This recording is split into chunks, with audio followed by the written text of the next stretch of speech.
All right, great team win. Um, Proud of the coaches, proud of the team.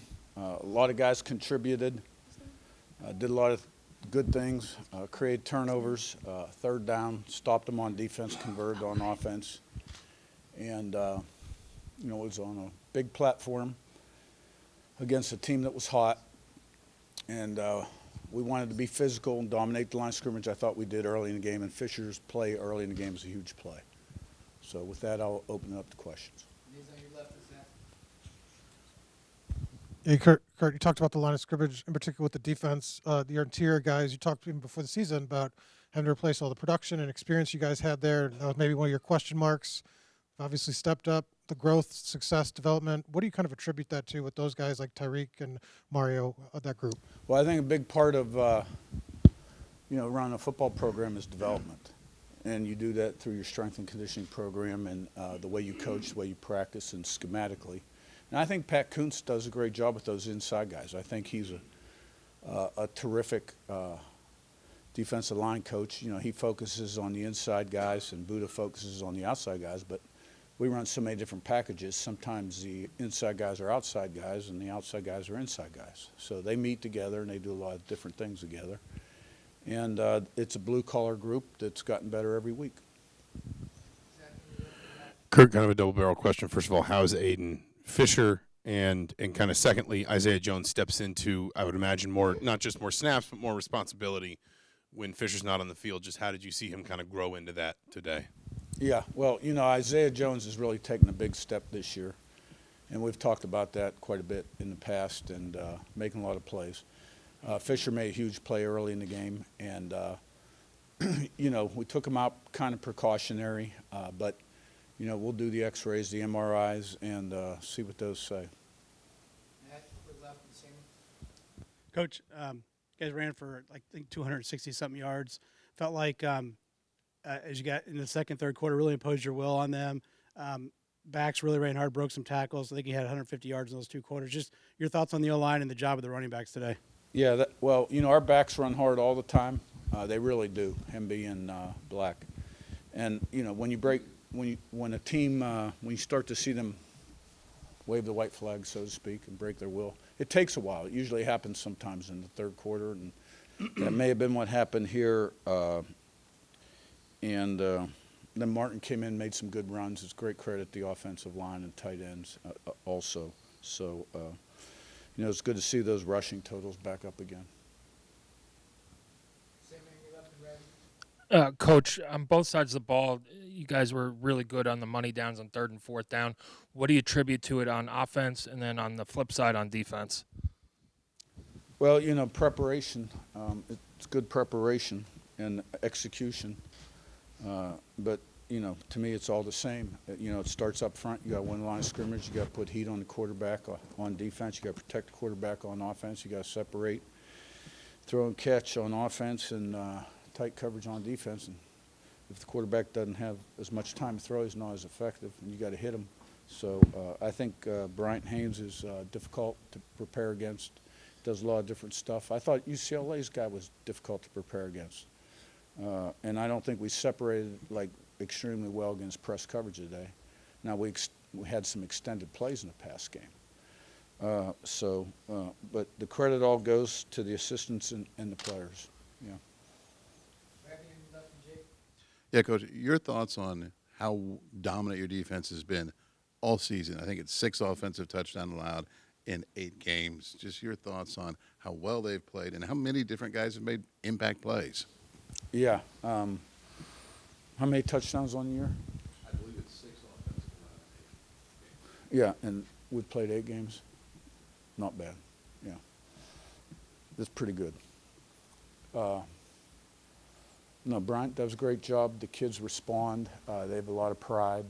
We got some DBs back there that have really good ball skills too, like the safeties. As much as I like to get on them about being late to get lined up and stuff like that, they got really good ball skills. They've made a lot of really nice interceptions. Our linebackers do too. And we do a good job stopping the run. Philosophically, that's where it all begins. Stopping the run, TFLs, and pressuring the quarterback. So, as I look at who we've played, you look at Oregon, they're a premier offense, right? And we had a dominant second half in that game, and we didn't really start very well against Michigan State, right, after that dominant performance. We probably feel pretty good about ourselves. I was worried about that with the offense today a little bit. But, got to keep it going. Got to keep them healthy and keep it going. Jake on your left and Seth. Yeah, Curt, no team in college football has won a conference game by more than 50 points except you guys, and now you've done it twice. As you mentioned, UCLA was playing pretty good ball coming into this game. What about you guys has allowed you to be so methodical in, to use your phrase, breaking the will of the opposition in some of these games? I think one of the keys is we just have everybody on the same page. Like, I know what I want. I got a lot of assistants. We've been together a long time, and we all kind of like speak the same lingo. And we got, good players with high character. They're good leaders, and some of them have been with us a pretty long time, and they listen to the message. And, we try to play every play like it's nothing game on the line, regardless of the competitive circumstances. And so, I don't know. That's the best answer I can give you. Curt, you mentioned your assistants a few times. What would you say are some of Mike Shanahan's biggest strengths as a play caller that set up the offense for success? I think Mike does a really nice job of preparing and taking, collaborating, so to speak, everybody's opinions. And he's got a really good connection going during the game with Chandler Whitmer and Bob Bostad because, with technology the way it is and the ability to look at iPad, things are changing every series. So they're making good adjustments during the game, and Mike's got a great work ethic. He's a smart guy, got great disposition, and he was dialing them up today when they worked. No, I told him every time I've questioned a call the last 3 weeks, it's been pretty consistent because sometimes I can be pretty rough on the phones. Every time I question a call the last 3 weeks, it's gone for a big play. On EJ, you had, I think, 5, 109, and 2. Just one, what drove that? And 2, how much does it help y'all when he is playing at that level? Yeah, it's great to get big plays from EJ. He's got a lot of talent. I've always been very high on EJ. He's just got to make sure, when he's running in the end zone for a touchdown that he doesn't taunt the defender,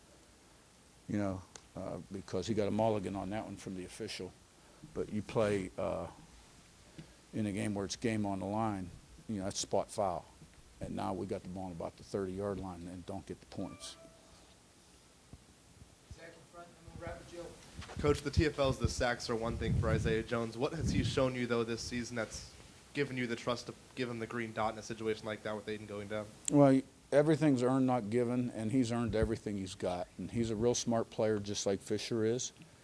And Fisher was just a year ahead of him in his development because when Isaiah came here as a freshman, he was injured. And, he's really stepped up and taken a huge step this year, and he's still a young guy, and, he knows the ins and outs of the defense just like Aiden does. Coach, Fernando was making some plays, extending the ball, improvising a bit like the touchdown to each of the second one, and then, using his legs to get downfield. What were your thoughts of his performance? Yeah, because we weren't doing a great job of separating on the perimeter. But fortunately, the protection was great, and they had lost contain. And, he's a mobile guy. He can extend plays and make plays on the move and made a couple really nice throws and runs. And so, he's a good player. I think we all know that. And a big part of the reason we are where we are. All right, thanks, guys. Thank you.